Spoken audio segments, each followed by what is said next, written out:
Welcome, here I've got ASUS ROG Phone 5S and let me show you how to change camera resolution at this device. So let's start by tapping on camera button to open it, and for now we are on standard photo mode. From here let's go to left corner button so we can open camera settings. Now at the first place we have camera resolution option, so let's pick it to change it to whatever we need.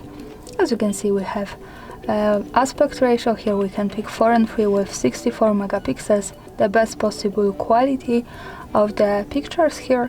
We have also standard 4:3, 16:9, 1:1 and full screen, and we can also move back to camera and change it simply here by moving up to this button at the center, and here we have the same resolutions without this 4:3 with 64. So to get access to this quality you have to change it here in this more advanced settings.